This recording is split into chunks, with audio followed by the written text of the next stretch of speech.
Hello and welcome to Totally Tanked episode 15. I'm Rob and I'm here with... Hello, I'm John. And today we're talking about the Carro armato M1340, the Italian tank. There's much delayed Italian tanks. We had the T-55s, we've had the Universal Bren Gun Carrier, been a while that we've been promising. We've been promising Italian tanks for a while, and strange things have happened, but we're finally drinking beer, so it's a proper podcast. We've got a proper tank to talk about. And we're going to have some proper Italian beer later on. Yeah. I'll note some mirth in our American audience that Australians can't do a podcast about tanks without talking about beer as well, but as long as we're entertaining you, that's the important thing. So we're back in World War II, which of course is, the best time to talk about tanks. Because World War III is going to be a real bitch about it. I still think the tank fighting is going to have a bit to talk about as the survivors huddle around the fires waiting for the nuclear winter. I don't really want to. Look, this is a tank the Italians built, and for 1940 it was a great development. They really needed it 5 years earlier, and it didn't develop further than 1940. Yeah, look, I think now, maybe before we dive into the tank, let's talk a little bit about the strategic picture of Italy, because in a lot of ways... it's somewhat misunderstood, certainly in Australian culture, and I'd say in British as well. There's a lot of, the Italians, they didn't like the cold steel up them. And, who does like the cold steel up them, is, I would say. From Dad's Army, Clive Dunn's comments of the fuzzy wuzzies don't like it, but they were the ones that the Italians were hoping to be fighting with these tanks, and not a first world industrial nation with the ability to make lots of other tanks. Yeah, but also, Italians were under a fascist dictatorship, and which had pretty thin support through the country. And the result was that a lot of Italians think of themselves first as a Roman or a Neapolitan, or a Milanese or a, genuine. Those sorts of things. Before they think of themselves as an Italian. Italy is a young nation as a 1873? Yeah, I read 1870s, yeah.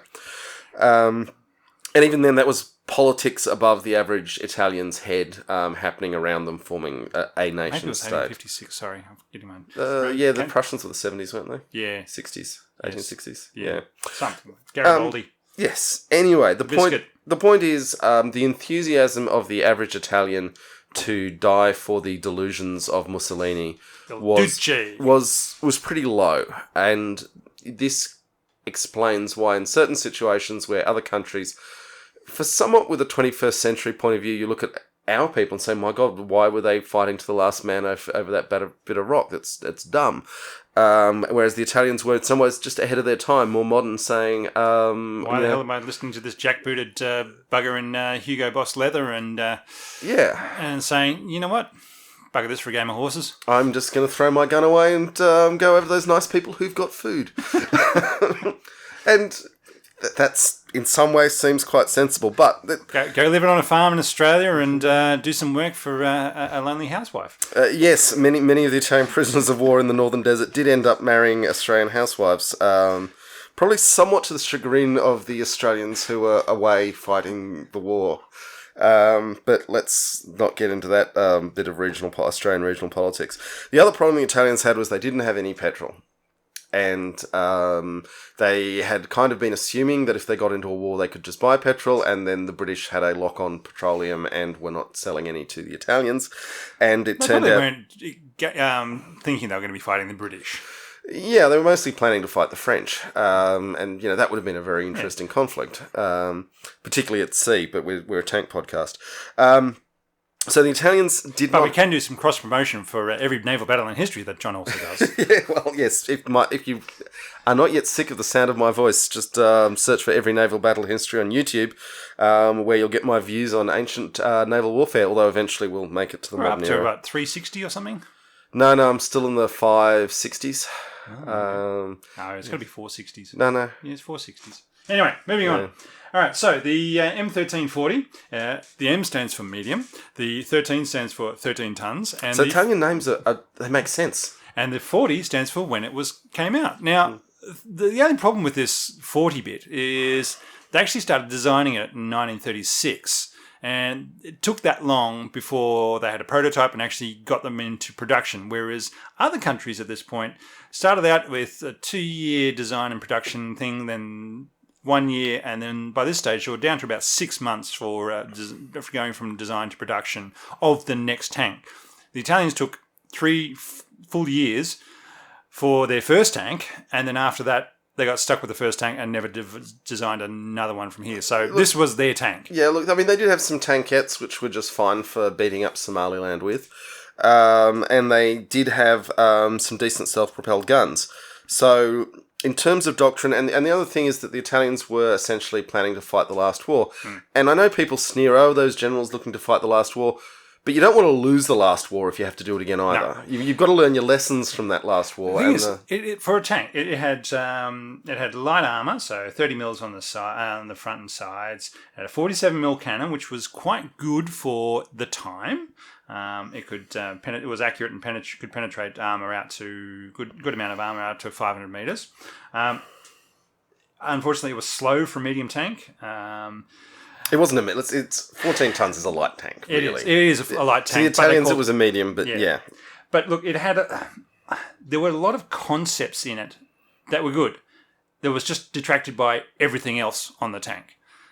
So they had an idea, yes, they were going to be fighting in mountains in Italy, and so they wanted a light tank that could fit through places. And for context, I think they fought the 1st through 13th battles of the Isonzo. In World War I, where the Austrians and the Italians just literally threw rocks at each other over a gorge, and died in huge numbers trying to fight Alpine warfare.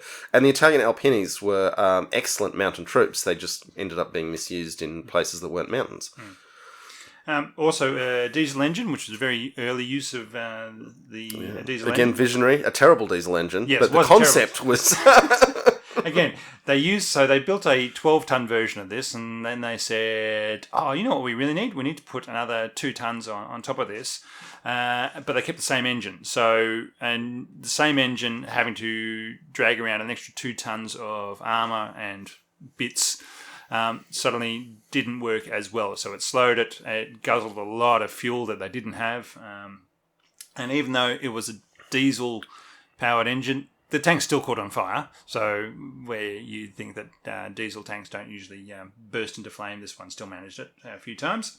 They didn't build them with radios; they came later. So the tank crews themselves would only get 25 days of training before they got to send into the front line. But that comes down to the fuel shortages. Yes. They didn't have any fuel. They ended up in a war. They were like, the Germans are supplying the fuel, aren't they? And the Germans said, well, don't look at us. And, another thing was that the RAF gets a lot of criticism from the British Army for not directly attacking the German... not being tactical fighters, but only being strategic. Strategic, yeah. So instead of attacking the Rommel's tank columns, they were busily bombing the fuel supplies. Now, that probably did actually win the war and was the smart thing to do. Yes. But when you've got a tank rumbling at you and there are planes flying overhead, you'd like them to drop the bombs on the tank, not wander off to look at the fuel sources. Which is why you used to stick with an Army air arm to provide that close air support. Yeah. Anyway, the point was that the Italians were... The RAF were not doing that, though. Yeah, the Italians were starved of fuel on a strategic level. They then chose to fight in North Africa, where they were further starved of fuel because of the blockade. And then they were further starved of fuel by the RAF blowing up what fuel dumps they had, which is a terrible situation, and that leads to that undertraining. Western militaries... If you don't have the training, you could at least develop some doctrine, which is another thing they didn't have. And so they were just making it up as they went along, saying, who's going with who? I think I want to pair up with you today, and away they would go. There was no formation doctrine or saying, yep, for every... we'll send out only tanks in company size, so 12 tanks with this infantry battalion as they march forward through North Africa across the desert and so forth. There was none of that. There was just a case of they'd make it up as they go along. Should we talk about the twin machine guns? Look, there are so many other things. I think we should talk about the twin machine guns briefly. Because when you're a 14-year-old boy, twin machine guns are cool. They look so cool. Like when you're watching Red Dawn back in 1986 or whatever it was, and seeing those tanks with the 4 anti-aircraft guns on it. That's the coolest thing ever. Yeah. But no, Daka. There is a problem, as many a wise person has said, that you can't miss your way to a hit. and if you're not hitting with the one machine gun, then adding a second one is just burning ammunition faster to not achieve your effect. So they had a decent 47mm cannon, which was effective for 1940, but they also had 3 to 4 Braider 8mm machine guns mounted on the tank. So one of them in this double mount at the front. So you got a double mount at the front. You've got a coax one with the cannon, and you can mount a fourth anti-aircraft one for the gunner/commander, which we'll get to later on, to use. Now, the Braider machine guns were one of the worst machine guns ever built. They had the ammunition wasn't compatible with anything else the Italian infantry were using, so it had its own rounds. You had to oil. And let's go back to that for a second. That's just like one of the most basic, sensible things you can do with any weapon is just say, what caliber is the rest of the army using? We'll use that so we don't need to run a second supply chain. You'd think so. I don't think the Italians were looking at it from a supply chain logistics scenario. It's probably somebody had connections and said, my brother Gambo over here needs his factory needs some work. Yeah, but also 8mm. It's not like you're going up to something like 12mm, which is starting to get to be a big heavy round, which has some other uses. The whole point of tanks is they can carry heavy stuff. 8mm, infantry can usually carry that. Yeah, but so why not just whatever's in the rifles of your infantry, build your tank machine gun around that? Yep. Yeah, you'd think so. All right, so you also had to oil the rounds in order to make sure they would come out of the magazine that was attached to these things. But because you oiled them, then the oil would catch all the dirt, dust, and sand that you get in North Africa. And then so you've really got to time the oiling of the rounds very carefully. Which means that you get stoppages in the machine gun. You also had the 20-round charger strips, which means you could only fire 20 rounds at a time. So it's not like a nice belt-fed thing that you could just blat away like crazy. Not like that Vickers machine gun in the Australian tank, huh? No, that's right. You had 20 rounds. But the fun thing, the clever design of the Italian machine gun was the spent cartridges wouldn't get ejected out any willy-nilly inside the tank. No, they would get reinserted back into the magazine. Which is very neat. It's tidy. It's very neat. It is very neat. But a bit slow to reload, though. Yeah, you then have to, if you wanted to reload that magazine because you'd fired off your 20 rounds, you'd have to pull it out, then take out each of those spent cartridges one by one before you put in your 20 next rounds to fire. So it was really slow. And the mechanical action to reinsert the spent round back into the magazine slowed the firing of the gun itself because it was using energy to reinsert this spent round back into the magazine rather than pulling the cocking handle back so that it slowed it right down to 460 rounds per minute, which is about a third to a half of your MG42s type thing. So I mean, the MG42 was an extremely fast firing. Most machine like light machine guns at that stage were probably up around 600 to 800 rounds per minute. Yeah, it's a slow machine gun. It's almost as if the designers didn't like Mussolini very much, or there was some other issues of that their factory had to get the work. I think. Yeah, and I mean, Braider machine guns weren't all this bad. No. I just want to note, because we're not going to discuss Braider machine guns very often at all in this podcast. But we just have to make a special shout out for how bad they were in this tank. This Braider machine gun, the .38, I think they called it. It's an 8mm. Sorry, mod .38. Okay, so we've discussed it's got the armour. Oh yes, let's talk about the armour a little bit. Yes, riveted armour. Riveted armour. Now, to be fair, all countries were doing riveted armour into the mid-war period. Yeah. And that was the point at which tankers had really gotten sick of having spalling built into the armour of their tanks. Because when the a round hits the outside of your tank, you have the rivets can snap off inside the tank and start shooting around in order to just wipe out your own tank crew. Yeah. So basically, if your tank is hit and the armour plate buckles, that happens. It's war. But when the buckling causes all of the rivets along that seam to shear and fly around the inside of your tank, that makes you cross. Yes. Yeah. And they didn't have... So, whereas other countries developed welding and moulding and casting their armour so that they didn't have to rivet them. And all these things are expensive and hard. Riveting is much easier. Yes. And you'll build a tank faster. Yeah, but they still won't be building that fast. I mean, we'll get to that. It just means that everybody else figured out the problem and said, you know what? This is something we need to change. The Italians just said, no, we'll stick with what we got. We like this. They also used brittle metal for their armour, so they were just doubling down on the amount of spalling that could happen. And so whereas other countries were using softer alloys, so when the rounds struck the outside of the tank, yes, you'd get a small bit of sharding on the inside. For the Italian tanks with this brittle metal, they'd have great big bits that would go around. Cracks and sharp pits. It's worth noting that brittleness is a function of hardness, and there is always, when you're making armour, some trade-off between the hardness, which stops it taking damage in the first place, and it becoming brittle to the point that when it does take damage, it fails catastrophically. And the solution that good armour producers go with is that they'll have a very hard face, which is brittle, but the rest of the armour will be increasingly soft behind it, basically, which is a start of getting into composites by having different physical properties in your armour. Onions. Yeah.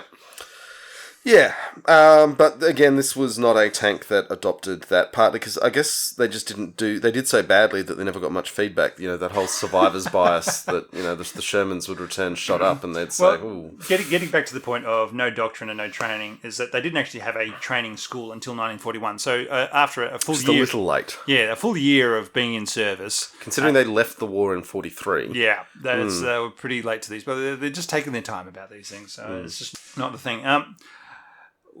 It was slow. For a medium tank, it could only do 31 k's an hour. It only had a range of 200 k's.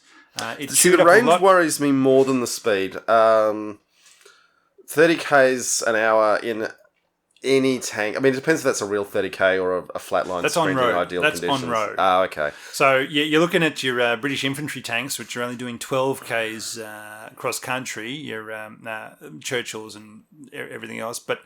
Yes, they're faster than those, but you're nowhere near your cruiser tanks that are doing 40 k's, 50 k's on road. So you're getting outpaced by them. But the other thing about being slow is you're also so vulnerable. So if you're crossing an open field and the arty starts coming down, a cruiser tank could just say, "Yep, let's get out of here." Put the foot down and get out of dodge for a while the arty's coming down.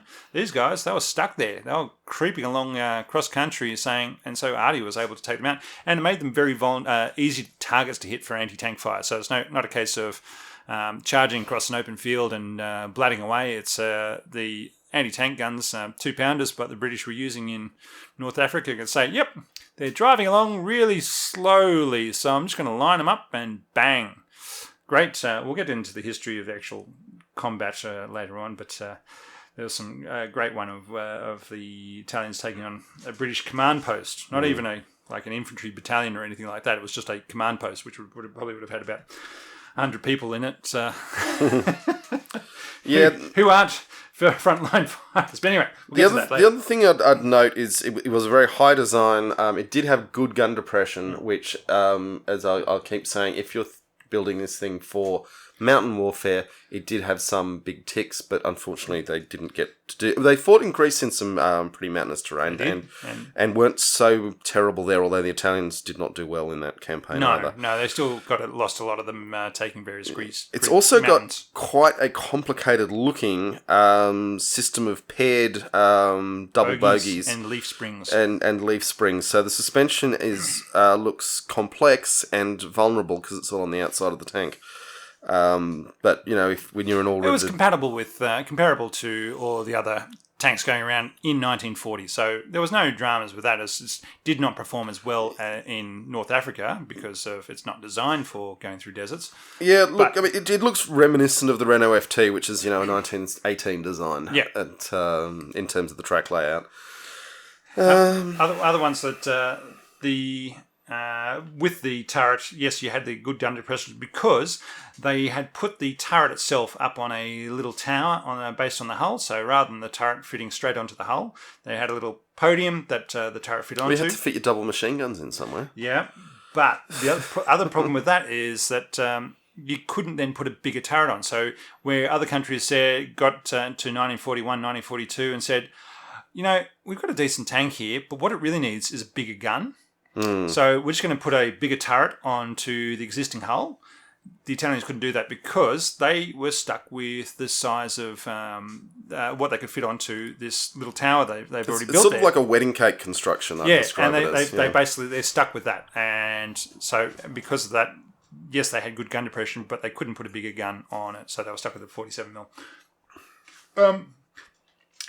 Now we've got to talk about the commander. Now it had 4 crew: driver, driver's gunner, loader, and a commander. Guess what other job the commander had to do? Radio operator. And gunner. Right. He was your gunner. So as well as trying to do everything else, he was also the gunner. So let's go through this. We've got 4 people in this tank. Yep. The commander is manning the radio if he's got one, if he's lucky. I think the port side, so the driver's assistant's actually manning the radio. He's your radio man. Okay. If you had one. Yep. So they didn't. Most of them did not. Right. So you've got a driver's assistant where you should have a gunner. Well, he's got your double machine gun, I think. I guess so, but that's kind of useless too. Yeah. I mean, so they hadn't thought through the crewing particularly well, and as is classic the French tanks were even worse for this, and the Russian tanks at the start of the war were terrible for it.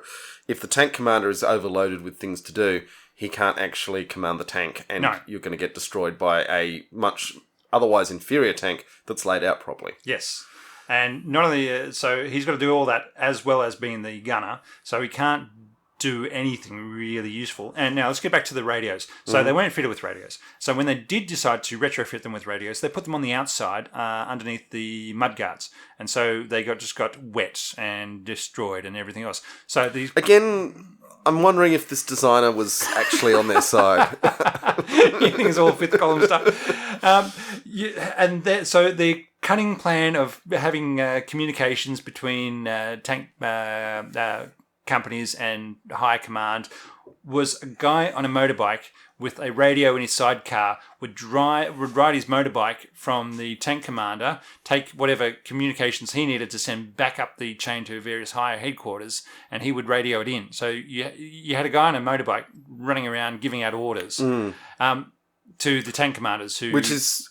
It can kind of work on exercises, but the problem is when the enemy actually just starts shooting the dudes on the motorcycles, it all falls apart. The other thing I would note is that it's often underappreciated just how much power a 1940s radio needed. It was not a small thing. It was not. It was not a large brick 1990s mobile phone. It was 3 feet of solid metal. Built in. But like you would need, I think the American police radios of the era needed a Packard straight 6 at full revs to use the radio. So a motorcycle is going to be an underpowered radio, and when you've it was in the sidecar of the radio. Sure, so that's why you could carry it. You still need the engine to going full tilt to power it, and similarly a tank is actually a very useful thing to put the radio in, not so much because it's protected by the tank, but just because the engine is powerful enough to operate it. Look, other fun things. It had portholes. Now, we love the idea of portholes in a tank. Yeah, pew pew. Pew pew. As I say, APCs can have used portholes for the guys inside to shoot out, but it's tanks... It's not a good design in an APC, but for a tank in a turret, where if you've got infantry coming around the side of you, you don't want them to have a nice weak spot to be able to stick their guns into, or if you've got anti-tank guns to the side of you, you don't want them to have a nice weak spot to be aiming for on the side of your turret. And as the commander, gunner, you're also not sticking your pistol out to protect the side of your tank as the infantry are rushing you. No, you should have better things to do with your time than try a bit of pistol work. Fundamentally, your tank should not be alone. It should have another tank nearby, which could hose off any infestations you're having. And you should also have infantry around, which should be taking care of that sort of work. Which would all be fixed by doctrine, which they didn't have. Sure. My point remains that there is no place in a tank for putting strange little ports to stick your little pistols out of. Probably would have been very nice Berettas, though, so that's... It's a very nice pistol, yes. What's the British doctrine? Never take a pistol to a when you can take a rifle. Yeah. Okay. Should we talk a little bit about how they got used? I think we can come back to that soon enough because after.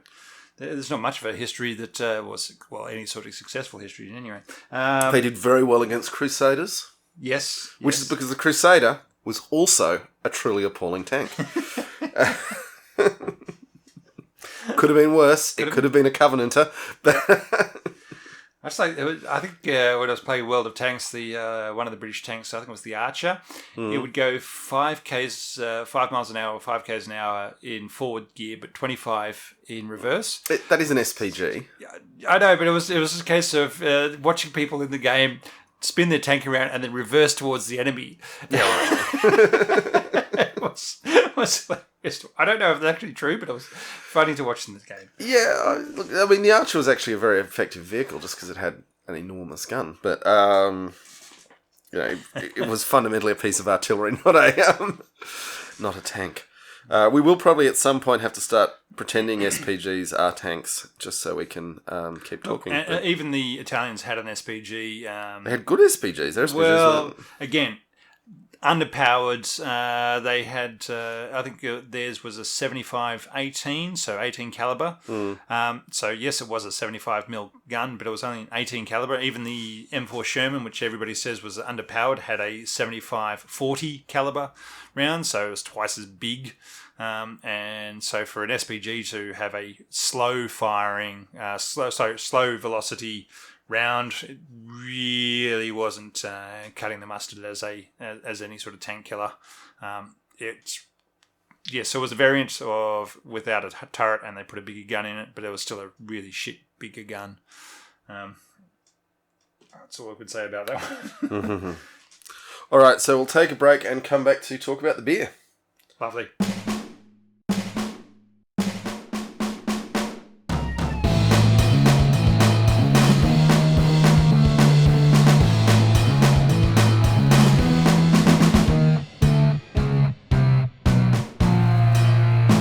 Okay, so Rob, you've been saving this for months, and we've been promising it. And what we have here is Peroni Gran Reserva Doppio Molto.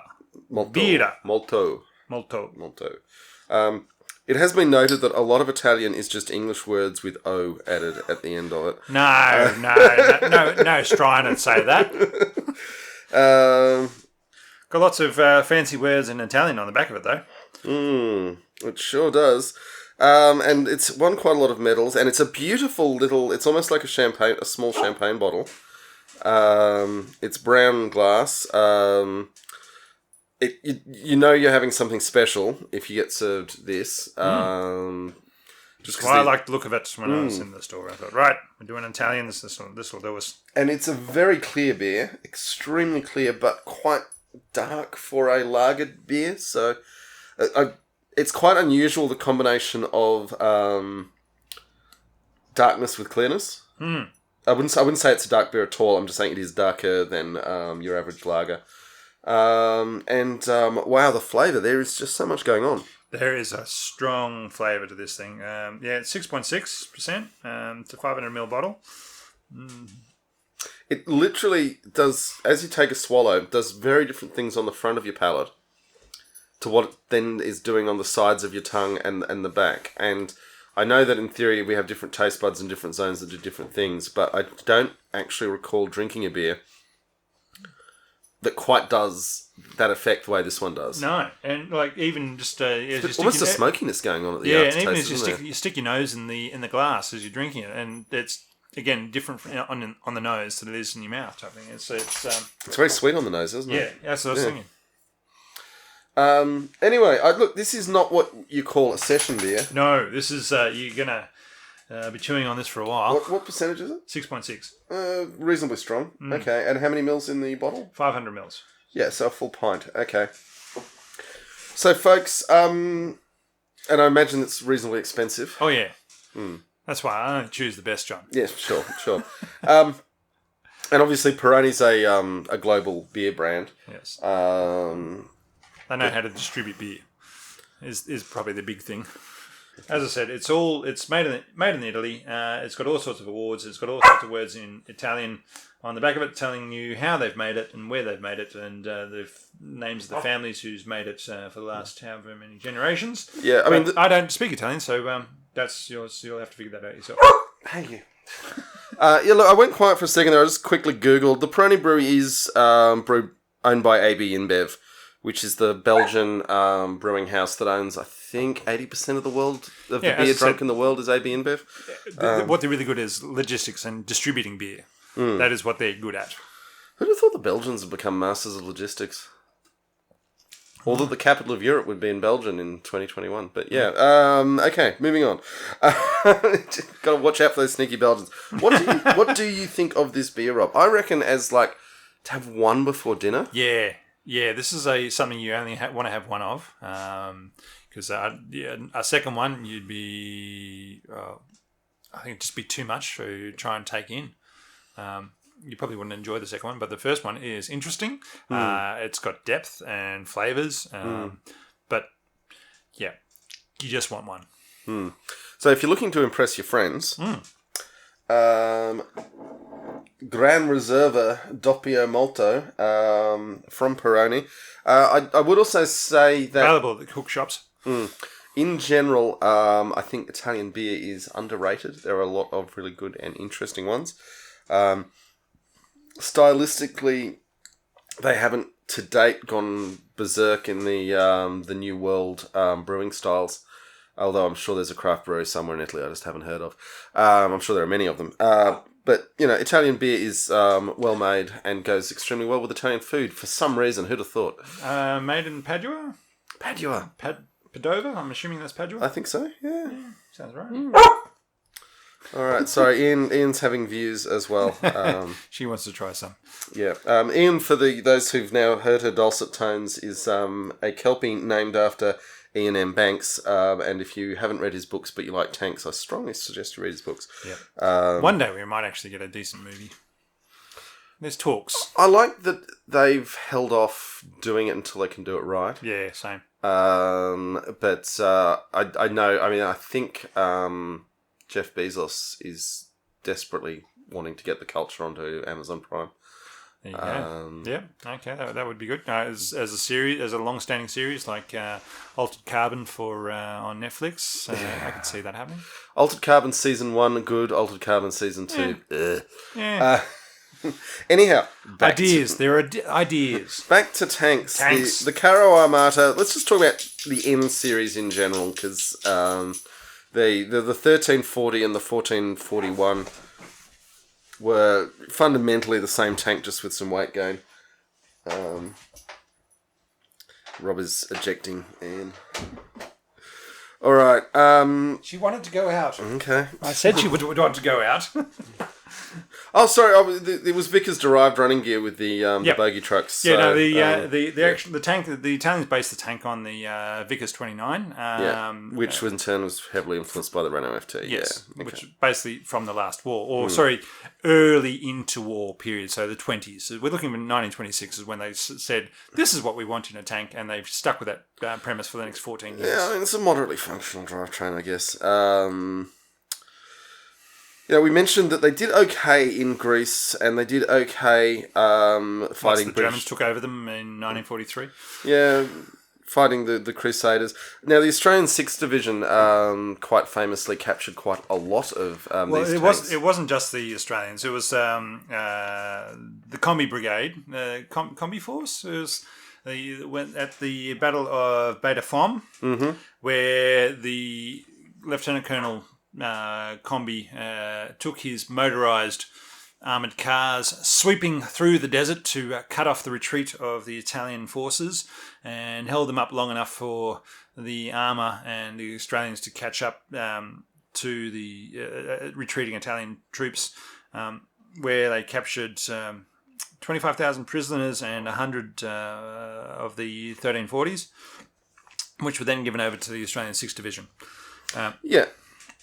The 6th Division famously distributed a pint of rum to every soldier before the assault on Bardia, and were then noted to be singing football songs as they made the assault. All right, so Bardia was a different battle where the Australians lost Less than 500 troops. So the Italians, 2,000 killed, 3,000 wounded, and 36,000 captured. So we already had the 25,000 from Batafom, and then we got the 36,000 captured from Bardia. So yeah, that was a lot of prisoners getting transported back to Australia to work on farms in rural Australia. I do love the idea that the Germans are running around with their amphetamines, and the Australian solution to the problem is rum.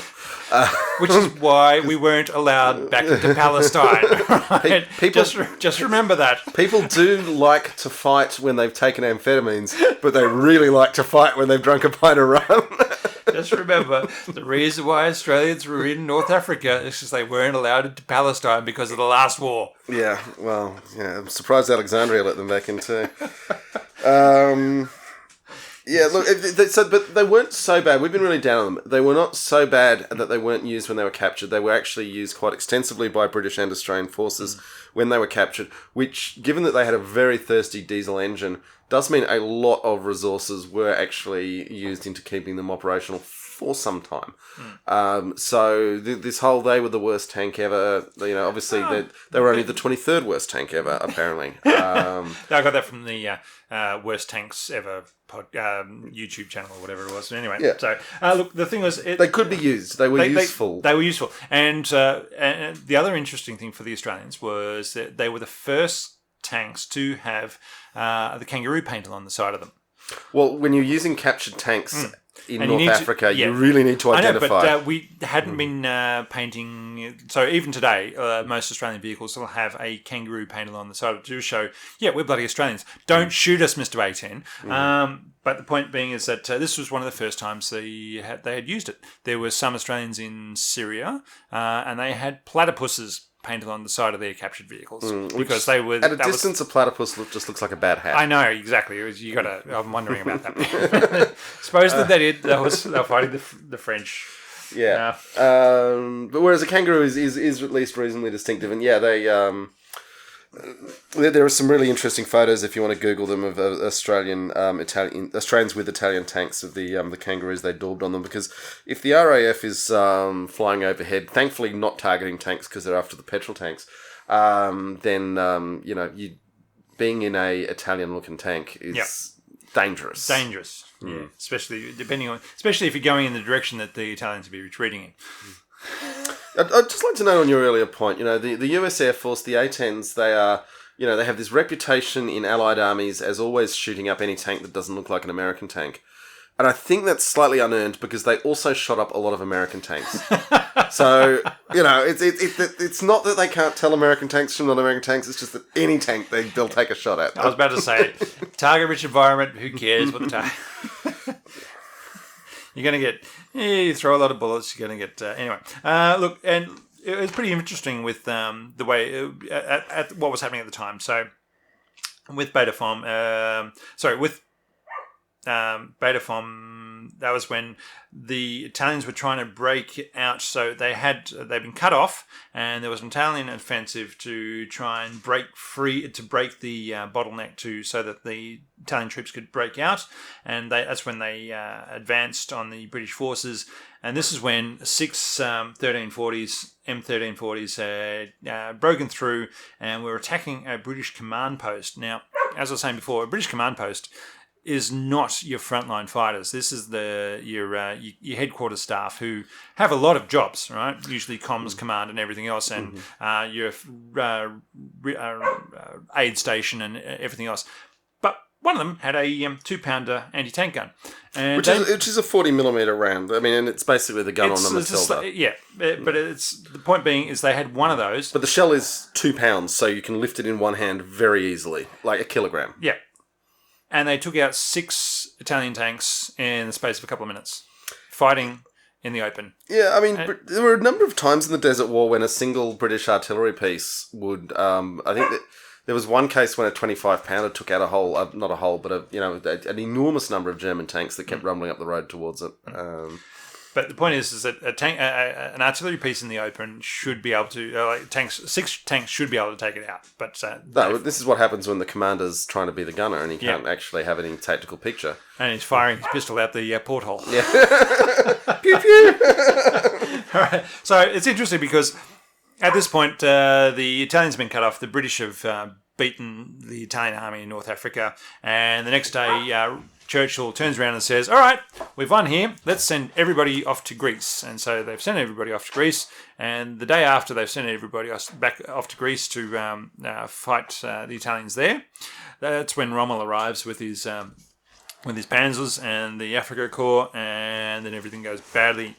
And we retreat back across North Africa. The whole of North Africa, yeah. Until, again, the Brits and the Yanks turn up with the M4s. And that's when they turn around. And the 1340s did not do well against the M4s because they didn't have the big enough gun to get through their armour. And the Grants and the Lees did not do badly in North Africa either. No. Just because a 75mm gun was actually a very impressive piece of artillery at that stage in the war.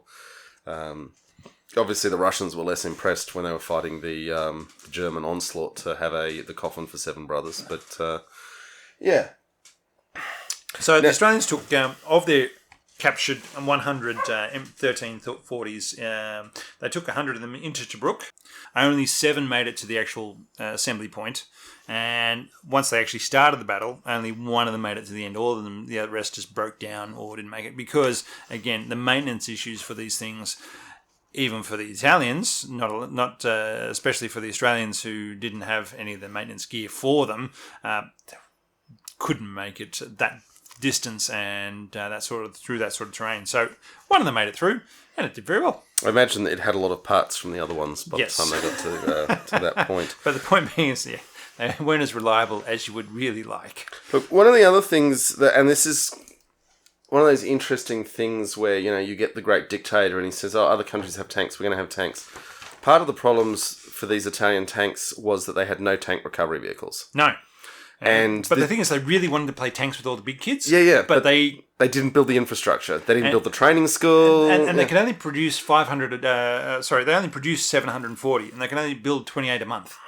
Yeah. And that's like where everybody else is building 1,000 a month or whatever, or 500 a month. They were building 28. It's just, you could not keep up with the numbers. If you've got a choice of working in a Ford factory where you get beaten with sticks if you even think of forming a union, or you're working in an Italian factory where everyone clocks off at 11 p.m. and goes home to have lunch and a nap and then comes back in the afternoon. And a doppio molto. And which one would you rather work in?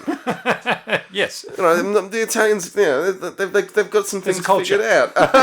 There's a culture there. But so the factory workers are leading a better lifestyle, but it does give you some problems when you're fighting industrial tank battles in North Africa. Yeah. No, look, they really wanted to be able to play tanks with everybody else, but they just took too long to design and build, and they couldn't produce the numbers to keep going. I would say that if I was investing in a tank program, I would like to think that during the 3 years of my extended tank development, I might get some people thinking about tank recovery vehicles and maintenance shops and tank training schools. Because, the Germans did a lot of very clever stuff during the period they weren't allowed to have tanks.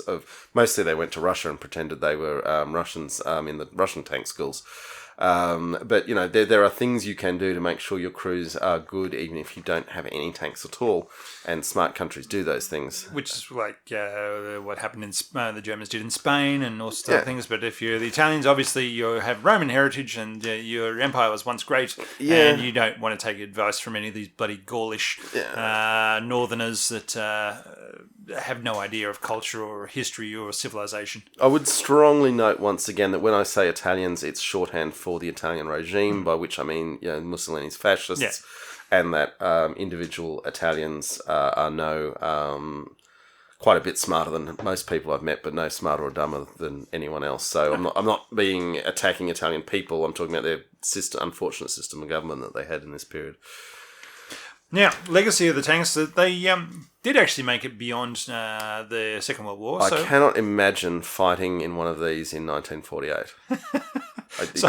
So the Egyptians found a few of these things after the war lying in the desert, and they said, "Oh, here's a tank.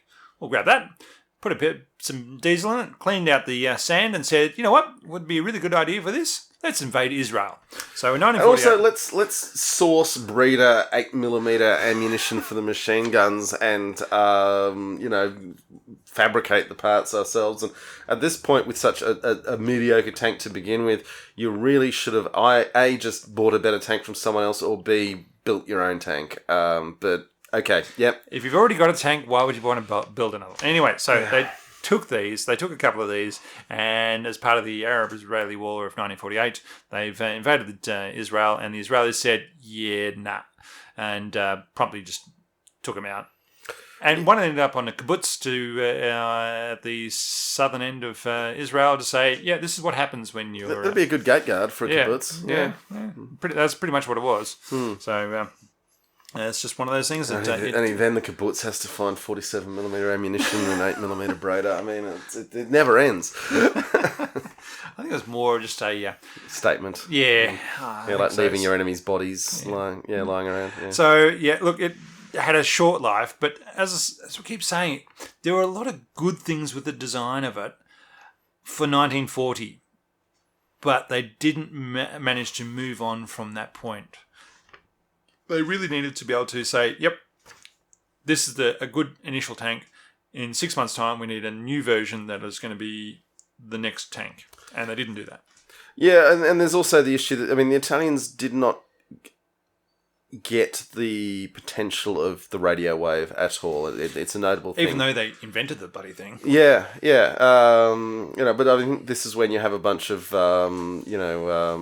fascist idiots running your country that they don't want to listen to what the nerds are trying to tell them. Let's face it, there probably is, with the guilds and everything else, that there'll be ways of making, saying who's actually building which parts of it and saying, this is going to this family, this is going to this family, this is going to this city, and it's not all compatible. Yeah, but, certainly their failure to appreciate how important radar was going to be. Radio. I'm talking radar. Oh, okay. But the radio wave in general, yes, you can use it to communicate at a distance, but you can also use it to sense metal objects at a distance. Really bit them very hard at multiple stages of the war. Listen to your nerds is a takeaway from this. They also, nuclear bombs, there's all sorts of things. But, don't design by consensus. Have somebody in charge who can actually listen to good ideas and make decisions. Look, I would say something like this. What the Italians really needed was competing tank factories. And yes, that does waste resources. But if they'd had another tank production line going that was making something different, they could have said, "Oh, that's a good idea. We'll nick that." Which is why the Russians, it is an extreme example where you've got your odd numbered and your even numbered tank lines in competition with each other. But it has driven some pretty good tank designs from nicking good ideas that the other guys have done. There you go. Yeah, and at least, or maybe every once in a while, listen to your German engineers who might have come over for dinner. Yeah, you think the Germans would have had some interesting ideas they could have shared, but... Obviously, the Italians listened to those ideas and said, nah, we know what we're doing. Yeah, Italy in World War II in general, they also had some very good plane designs. Really good plane designs, but they didn't do the doctrine, they didn't get the pilot training running. Because they were slow with radios and radar, their air force was inefficient. Their navy suffered from the fuel shortages. And if you can never put your ship to sea, then what do you think it's going to do when you finally do fuel it up? Because the sailors don't know what they're doing. Anyway, so Carro Armato M1340, interesting tank. Not as bad as we've made out to be when it was introduced, but they've failed to keep up with developments. Yeah. Took too long. Didn't give it a chance for improvement. No continuous service improvement.